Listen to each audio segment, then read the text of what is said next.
அரிதாரத்தை பூசிக்கொள்ள ஆசை, அரபு கட்டி ஆட்டம் போட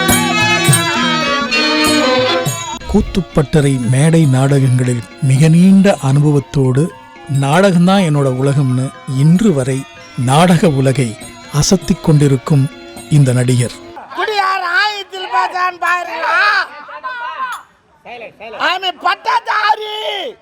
இவர் மேடையில வந்தாலே ரசிகர்களுக்கு உற்சாக வெள்ளம் கரைபுரண்டு ஓடும். கண்கொட்டாம இவரை மட்டுமே பார்த்து ரசிக்க வைக்கிற அபார திறமை கொண்ட நடிகர். மேடையில இவருக்கும் அருண் ஷாருக்குமான காம்பினேஷன்ல உருவாகிற அதிரடி காமெடிக்கு சோசியல் மீடியால மிகப்பெரிய ஃபாலோயர்ஸும் ரசிகர் பட்டாளமும் இன்னைக்கு வரைக்கும் உண்டு.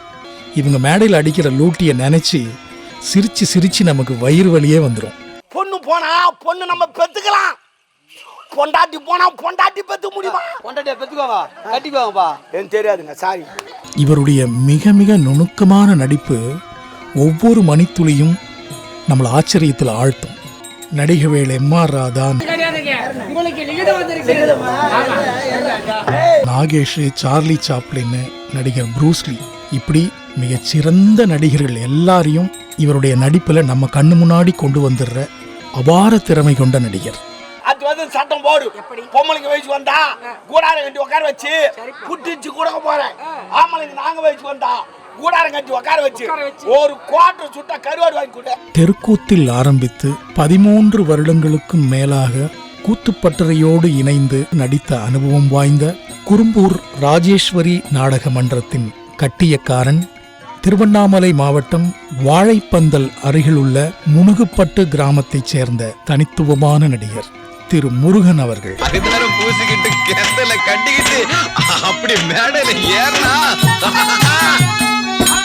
யூடியூப் சேனல் ரசிகர்களுக்கு வணக்கம். என்னுடைய கதையை சொல்லியிருக்கிறேன். உங்களுக்கு பிடிச்சா லைக் பண்ணுங்கள், ஆதரவு கொடுங்க, நல்லா லைக் பண்ணுங்கள், அவ்வளோதான். நீங்கள் எந்த ஊர், என்ன படிச்சிருக்கீங்க? என் சொந்த ஊர் வந்து முனுகுப்பட்டு, வாழைப்பந்தல் பச்சைமா கோயில் பக்கத்தில். அங்கே தான் படித்தேன். நான் 3வது வரையும் தான் போனேன். அதுக்கப்புறம் படிப்பு எனக்கு இன்ட்ரெஸ்ட் ஏறல. என் தொழில் வந்து பட்டுத்தறி. 15 வயசு வரைக்கும் பட்டுத்தறி தான். நாடகத்துறைக்கு எப்படி வந்தீங்க? அப்போ எங்கள் ஊர்லலாம் கிராமத்திலலாம் நாடகம் கற்றுக்குன்னு ஆடுவாங்க. அது ஆட சொல்ல எனக்கு ஒரு ஆர்வம், அதெல்லாம் ஆடி பார்க்கலான்னு. அது ஒரு ட்ராமாவில் தெருக்கூத்து. அப்போது சரின்னு எனக்கு ஒரு வேஷம் கொடுத்தாங்க, பப்புன் வேஷம். போனேன். அதில் ஒரு நாடகக்கார் வந்து என்னை அசிங்கப்படுத்திட்டார். இப்போ வந்து 16 வயசு இருக்கும், நீ அப்படி போய் நில்ல, நீ அவங்க பார்த்துக்கிட்டோம் அப்படின்ட்டாங்க. அப்போ எனக்கு ஒரு மாதிரி ஆகிப்போச்சு, அதிகமாக ஆகிப்போச்சு. சரி எப்படின்னா அது ஆடி ஆகணும் நம்ம இவங்க எதிர்க்க அப்படின்னு அது வச்சேன். அதுக்கப்புறமா நாடகத்து வரணும் ஒரு இன்ட்ரெஸ்ட் இல்லை. நாடகம் பார்ப்பேன். நாங்கள் எங்கள் ஊரை விட்டு வெளியூர் போக வேண்டிய கட்டாய நிலைமை ஆகிப்போச்சு. அதனால் ஆந்திராவுக்கு போனோம். அப்போது வந்து என்னால் இருக்க முடியல, அந்த நாடகம் பார்க்காது. அந்த பக்கம்லாம் அதிகமாக இல்லை, அந்த பக்கம்லாம் வேறு மாதிரி ஆடுவாங்க. நான் கிளம்பி வந்துட்டேன். வந்துட்டு நேராக அந்த புருசை பந்தவாசி பக்கத்தில் அங்கே தெருக்கூத்து சம்பந்த தம்பிரார்னு ஒருத்தர் இருந்தார், கண்ணப்ப தம்பிரார் சம்பந்த். அவங்க குழுவில் நான் நாடகம் போய் பார்த்துருந்தேன் நாடகம். அதே ஊரில் வந்து அவங்க பங்காளி ஒருத்தர் இருக்கிறார், சுப்பிரமணிய தம்பிரார். அவர் குழுவில் வந்து பப்புன் வேஸ்கார் வந்து சீசமங்கலம் எங்கள் ஊர் பக்கத்தில். அவர் என்ன பண்ணார், ஒரு நாள் சேரில் சரக்கு அடிச்சுட்டு துட்டுலாம் கீழே போட்டு படுத்துன்னு தூங்கியிருந்தார். சரி நான் பார்த்துட்டு என்ன பண்ணேன், அடடா இவர் நாடகக்காரன்னு சொல்லிட்டு அந்த துட்டுலாம் ஏற்றி வச்சு போய் அவர் வீட்டை விட்டு வந்தேன். அதுக்கப்புறம் அவருக்கு பயங்கரமாகி போச்சு. அதுக்கப்புறம் அவர் வந்து சரி நாடகத்துக்கு வாடான்னு இட்டு போனார்.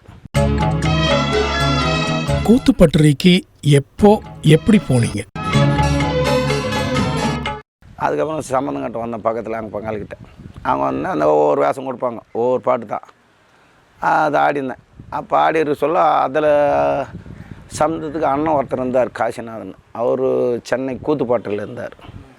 1990 நான் வந்தேன். அவர் என்ன பண்ணால் சரி இங்கே வா ட்ரைனிங்கு.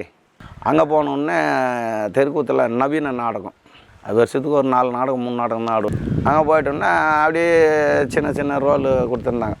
எல்லோரும் பண்ணுறத விட நான் கொஞ்சம் ஆர்வமாக எக்ஸ்ட்ரா பண்ணியிருந்தேன். அதில் அவருக்கு எனக்கு பிடிச்சி போச்சு. அதனால் அந்த வார்த்தை பிழை எது வந்தாலும் நீ வரத்தை பண்ணு, அதை கட் பண்ணாத, நாங்கள் பார்த்துக்குறோம். கூத்துப்பட்டறை நடிகர்களோட நடித்த அனுபவம் பற்றி சொல்லுங்கள். அதுக்கப்புறம் அதுலேயும் போகாமல் நிறையா நம்ம எல்லாம் படித்தவங்க எல்லாம் முன்னாடியே அப்போ இருந்து வந்து கலைராணி, பசுபதி, ஜார்ஜி, ஜெயக்குமார், குமரவேலு, ஜெயராவு, சந்திரா, அவங்க குரூப்பு பயணி நல்லா ஜாலியாக பண்ணி நடப்போம். எதனா ஒரு நிகழ்ச்சி போனால் கூட முதல்ல என்னை இறக்கி விட்ருவாங்க.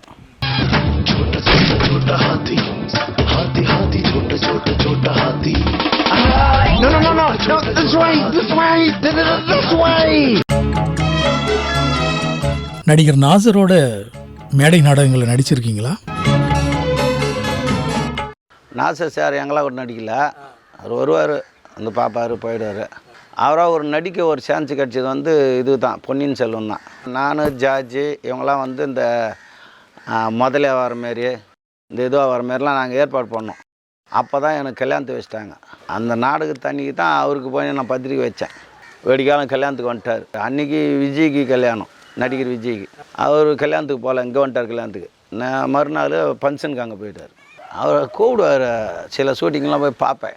பார்க்க சொல்ல கேட்பார், என்னடா எப்படி பாதி பிடிக்குது பாதி பிடிக்குது இன்னும் வேலைக்கு ஆகாதுன்னு. ஜாலியாக பேசுவேன், அவரும் நல்லா பேசுவார். நடிகர் பசுபதி, தலைவாசல் விஜய் இவர்களுடைய நட்பு பற்றி சொல்லுங்கள். ஆனால் எல்லாம் சேர்ந்து சிகரெட் அடிச்சு கிடப்போம் ஜாலியாக. அப்போல்லாம் ஃபோன் கிடையாது, நாங்கள் எல்லாம் ஜாலியாக விளையாடி கிடப்போம். தலைவாசல் விஜய் நாங்கள்லாம் கிரிக்கெட் ஆடுவோம். ஆமாம், நான் தான் கேப்டனு, ஜாலியாக ஆடுவோம். அது நல்லா ஆடுவார் அவர். கூத்துப்பட்டறை நாடகத்தில் நடித்த அனுபவங்கள் எப்படி இருந்தது? நடிச்சிருப்போம், ஒரு 10 நாடகம் நடிச்சிருப்பேன். ஒன்றுலே நம்ம எப்படி நடிக்கிறோம், நம்ம என்ன நம்ம பேர் நம்மளை சொல்லணும் யாருன்னா அப்படின்ட்டு இறங்கிறது சுத்தமாக. அங்கேருந்து ஒரு 13 வருஷம் தான். ஆல் இண்டியா டூர் ஃபுல்லாக போயிட்டோம்.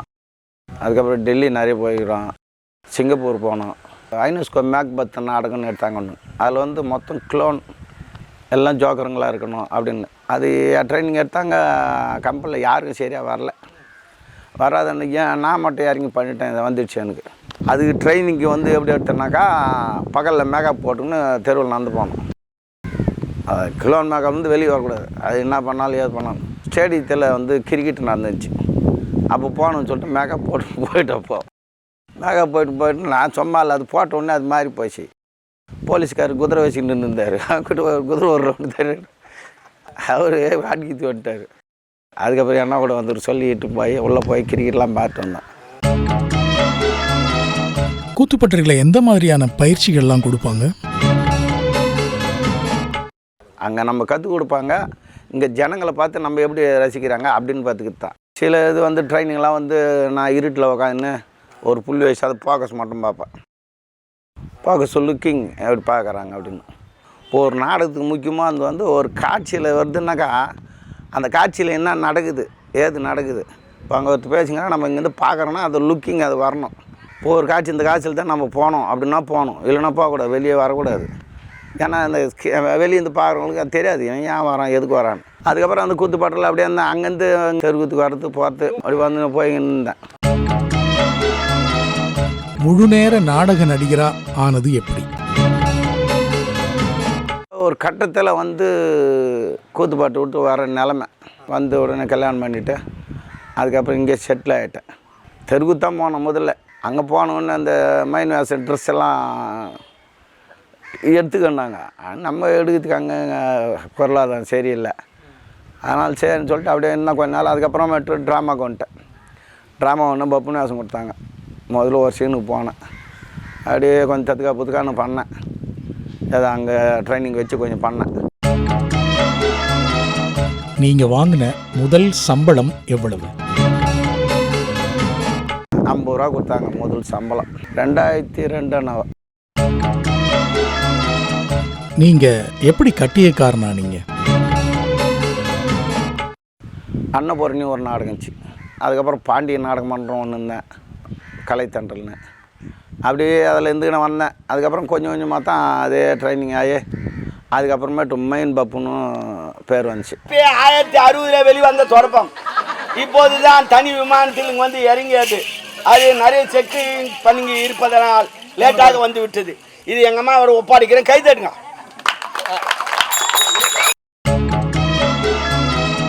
நடிக்கவே வேணாங்க அப்படின்னு உங்கள் மனைவி சொன்னது உண்டா? உங்களுக்கு எத்தனை குழந்தைகள், என்ன பண்ணுறாங்க? அதெல்லாம் முதல்ல கொஞ்சம் அப்படி இப்படி இருந்தாங்க, வேணாங்க. நான் அதுக்கப்புறம் கண்டுக்கல. 3 பசங்க, 2 பையன், லாஸ்ட் பொண்ணு. அவன் செகண்ட் இயர் முடிச்சிட்டான். செகண்ட் இயர் முடிச்சுட்டு இப்போ வேலைக்கு ட்ரை பண்ணிக்கிறான். இப்போ எக்ஸ்ட்ரா ஒரு வேலைக்கு போய்க்கிறான். பாப்பா 12வது நிறுத்திட்டான். இன்னொரு பையன் 10வது பாதியில் நின்றுட்டான். உங்கள் குழந்தைங்க நீங்கள் நடிக்கிறத நினச்சி பெருமைப்படுவாங்களா? அது பெருமைப்படுவாங்க, என்கிட்ட சொல்ல மாட்டாங்க. அதிகமாக பயம் இல்லை, அதிகமாக பேச மாட்டாங்க. இப்போ நான் எப்படி இருக்கேன்னா அதே மாதிரி தான் அவங்க. நானும் அதிகமாக யார்கிட்டையும் பேச மாட்டேன். சிறந்த நடிப்பின் மூலமாக பார்க்குறவங்கள உங்கள் பக்கம் சுண்டி இழுத்துடுறீங்களே, எப்படி? நம்ம போனால் நம்ம என்ன பண்ணணும், ஏது பண்ணணும், அவங்க என்ன பேசுவாங்க, நம்ம என்ன பேசணும், அதே மைண்டில் ஓடிக்கினே இருக்கும். அது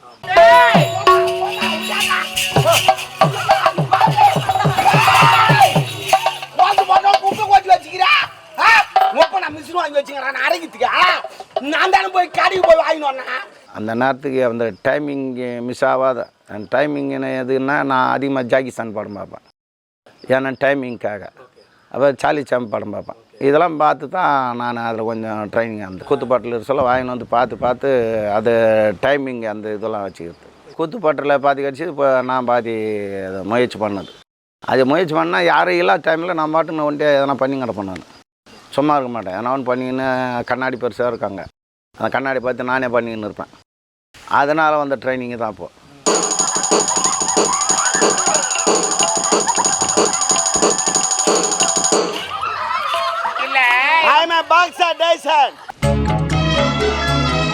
குறும்பூர் ராஜேஸ்வரி நாடக மன்றத்தை பற்றி சொல்லுங்கள். இந்த கம்பெனியில் வந்து 300 நாளும் பிசி தான். முதலாளியும் நிறைய இது பண்ணுறாரு நாடகம் பிடிக்கிறதுக்கு.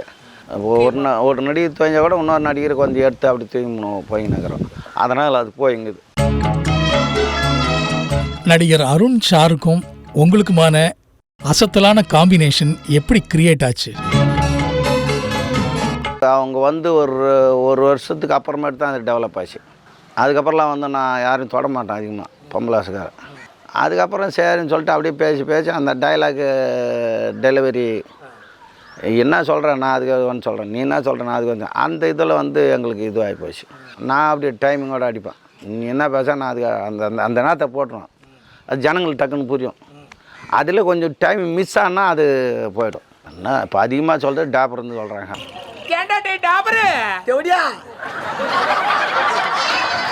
நல்லா தானே போயிடுச்சு? இல்லை நல்லா தானே போயிடுச்சு? இல்லை நல்லா தானே போச்சு. திடீர் டாபர் சொன்னேன். அது டாபர்னா என்ன மீனிங்? டாபர்னா உன்னை செல்லமா கூப்பிடுறது கிடையாது. என்ன மீனிங்? டாபர் மீன் கூட்டி கொடுக்குறோம். யாரு கூட்டி? பிராஸ்டியூட். இந்த மேல பறக்குறாங்களா அவங்கள? அது பேராஷூட். அப்ப இது பிராஸ்டியூட் மீன் கொடுக்குறோம். பிராஸ்டியூட்னா தெவடியான. அப்ப நீ தெவடியானா நான் டாபர். கணக்கு சரியா போச்சு. அதான் விட்டு. பாடல் வசனங்கள் இதெல்லாம் எப்படி ஞாபகம் வச்சுக்கிறீங்க? மைண்டில் போட்டு ரன்னிங் பண்ணணும். இது சரியாக இருக்குமா, ஓடுமா, ஓடாதா, இது நல்லா இருக்குமா, நல்லா இருக்காது. அந்த ரன்னிங் பண்ணிட்டு அது நல்லா இல்லைன்னா அதை விட்டுருவேன். நல்லா இருந்துச்சுன்னா அதை இது பண்ணுவேன்.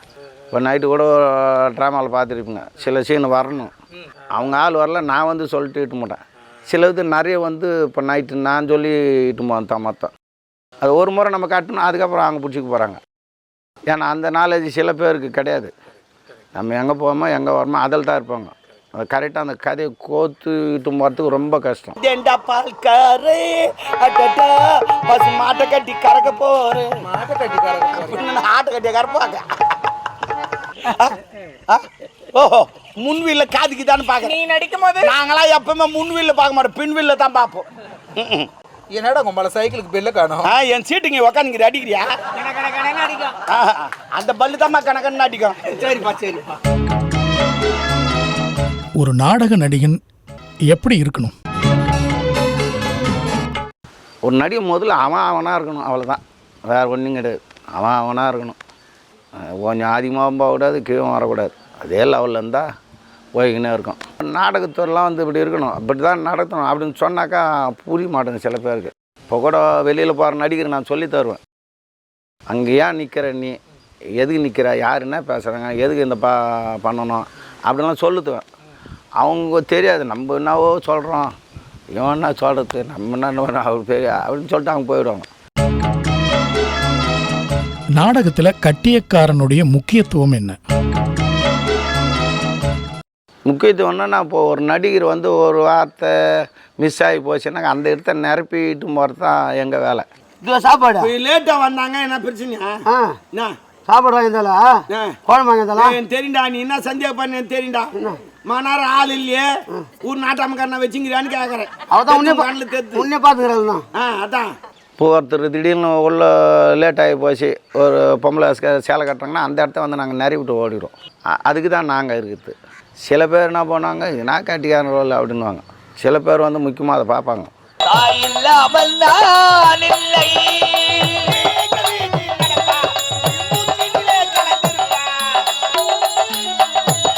உயிர் மூச்சினிலே கலந்திருப்பாள்.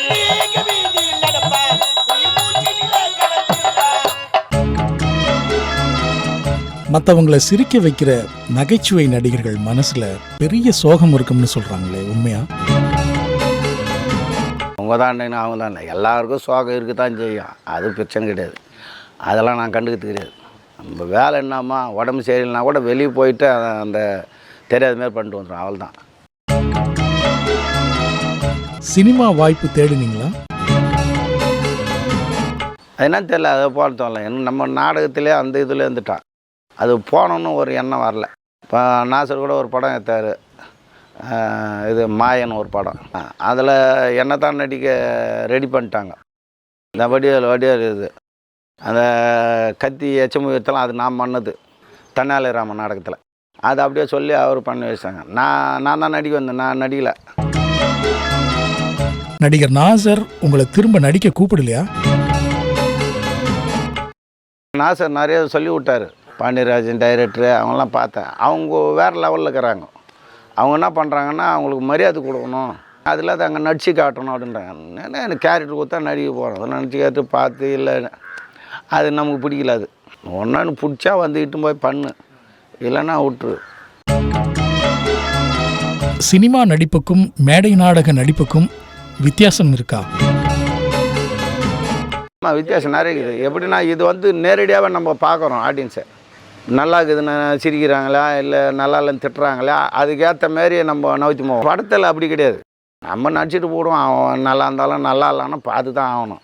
அவன் திட்டினா கூட அவங்களுக்கு தெரிய போகிறதில்ல ஒரு நடிகருக்கு. இதில் வந்து நடிகருக்கு அவன் என்ன திட்டுறான்னு நேரடியாக தெரியும். சில ஊரில் உள்ள போடான்னு கூட சொல்லுவான், அதெல்லாம் கூட அச்சீவ் பண்ணி வந்துக்கிறேன். சில பேர் வந்து இது ஆபாசம் அதிகமாக பேசாதுன்னா, நானே அதிகமாக பேச மாட்டேன், எங்கிட்டே வந்து சொல்லுவாங்க. சரி நானே கேட்பேன், எதனா பேசணுமா அப்படின்னு கேட்பேன். இல்லை பேசாத அப்படின்வாங்க. சரி நான் ஏற்றுக்க, அவள் தான். நாடக அனுபவத்தில் மறக்க முடியாத நாட்கள் பற்றி சொல்லுங்கள்.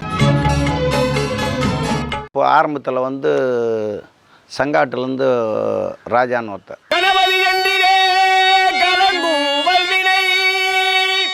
அப்போ பாலாஜி நாடக மன்றத்தில் இருந்தேன். வந்து அப்போ அவன் கற்றுக்குட்டி கூட தான் வருவான், ஒரு பாட்டு ஒன்று பாடுவான். நான் பப்புன்னு வேஷம் போய்க்கிறேன். நாங்கள் 2 பேர் தான் எந்த ஊருக்கு போனால் 2 மணிக்கு கிளம்பிடுவோம். போயிட்டு இந்த பக்கம் ஒரு 3-4 ராத்திரி நாடகம். அங்கே போயிட்டோம்.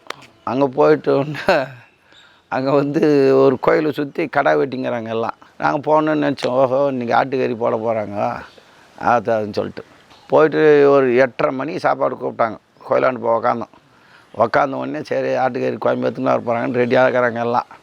வந்தவுடனே கத்திரிக்காய் ஊற்றினாங்க. சரி நான் சாப்பிட்டோம். காலைல போடுவாங்க அப்படின்னு சொல்லிட்டு நாடகத்துக்கு போய் ஆரம்பித்தோம். அந்த ஊரில் நாடகமே பார்த்தது இல்லையா, எங்களுக்கு புரியல, வேணா நிறுத்துங்க அப்படின்னு. சரி வேறு ஆட்டுமாண்ணா வேணா இன்றைக்கி அப்படியே நிறுத்துங்க அப்படின்ட்டாங்க. நிறுத்து படுங்கன்ட்டாங்க. 10 காலைல ஏந்து 8 மணி ஆச்சு. கறி குழம்பு போடுவாங்க, சாப்பாடு போடுவாங்க, டிஃபன் போடுவாங்கன்னு உக்காந்துங்கிறோம். எதுவுமே போடல யாரும். இந்த மாவிலுக்கு போட்டாங்க பேர், அதை எடுத்துன்னு வந்து குத்து சாப்பிட்டுன்னு இருங்க, அப்புறமேட்டு சாப்பாடு கூப்பிட்றேன். அதுக்கப்புறமேட்டு 12 மணிக்கு சாப்பாடு கூப்பிட்டாங்க. சரி அப்போ அது கறி குழம்பு போடுவாங்க. அப்போது அதே கத்திரிக்காய் குழம்பு தான். ஒருத்தர் மூஞ்சும் பார்க்க முடியல. அது 3 ராத்திரி சேர்ந்து 30,000 ரூபா பேசினாங்க. கட்சியில் 20,000 ரூபா தான் கொடுத்தாங்க. என்னான்னு கேட்டால் அன்றைக்கி ஒரு ராத்திரி நின்று போச்சு, அது கிடையாது துட்டு அப்படின்ட்டு.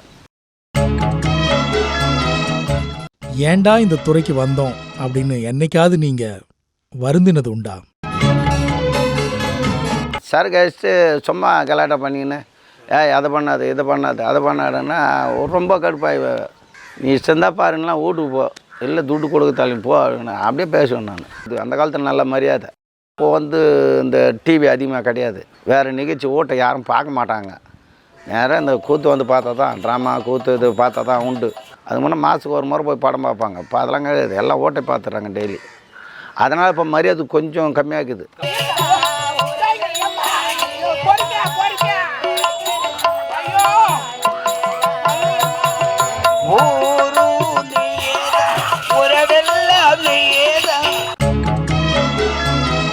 நாடகம் அன்னைக்கு எப்படி இருந்தது, இன்னைக்கு எப்படி இருக்கு? இப்போ நான் சின்ன வயசில் சொல்ல இவ்வளோ காமெடியெல்லாம் கிடையாது, ஒரே பப்புன்னு தான். இப்போ 2 பப்புன்னு ஒவ்வொரு கம்மில், அப்போல்லாம் ஒரே பப்புன்னு தான். வந்து மன்னர்கிட்ட பேசுவாங்க, அதோட மகாராணி இருந்து வருவாங்க, அதோட சும்மா வந்து போவாங்க. கதை மட்டும்தான் போயின்னு இருக்கோம். இப்போ தான் ஊருக்காரே சொல்லி காமெடின்னு சொல்லிட்டு மொத்தமாக அது. இப்போ ட்ராமாவில் வந்து அதிகமாக வசனம் பேசுறது கிடையாது, எல்லாம் பாட்டு தான்.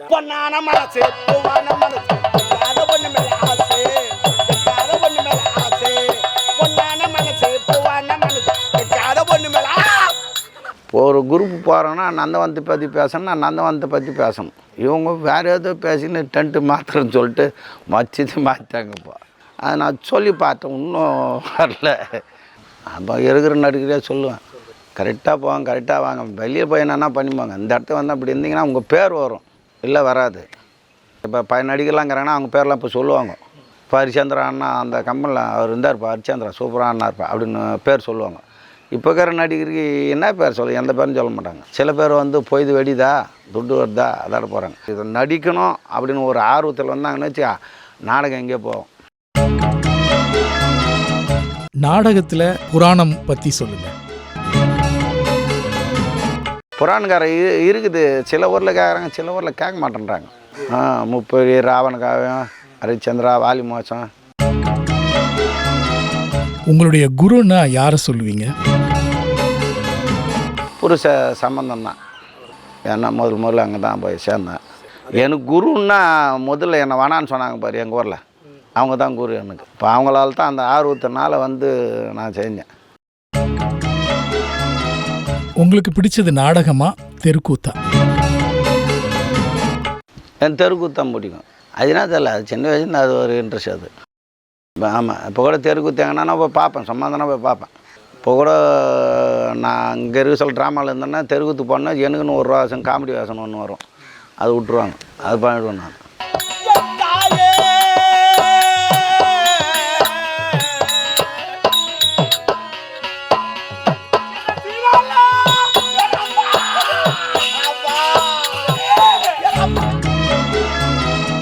நாடகத்துறை அழிந்து வரும் துறைன்னு சொல்கிறாங்களே,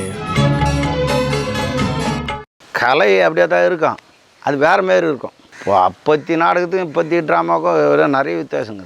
இப்போ நாங்கள் 2 பேர் பேசுகிறோம், அதுமாரி அது கோஆர்டினேட் வசனம் இருக்கும். வசனம் சொல்ல அவங்க பார்வை அங்கங்கே கரெக்டாக மேடையில் வந்து பார்த்தீங்கன்னாக்கா இந்த நடிகர் இவங்க இது பேச அது பேசணும் இருக்கும். எல்லோரும் மன்னர் இங்கே உட்காந்திங்கிறாங்க, நம்ம இங்கே நிற்கணும், அவங்க அங்கே நிற்கணும், அப்படி தெரியணும். கசாமல் தான் எங்கன்னா நிற்பாங்க. அந்த கோஆர்டினேஷன் இன்னும் வரல, அது வந்துச்சுன்னு வச்சுக்கா நாடகம் எங்கே போகும். வெளியே போயிருந்தேன், அதை தாண்டி காட்டான். வெளியே போனேன், கைவினா இல்லையா? டேட்டாப்பா அது டோலு வெளியே அதை தாண்டி காக்குறான். வெளியே போனேன், கைவினே வெளியே என்ன அந்த வழி தான். படா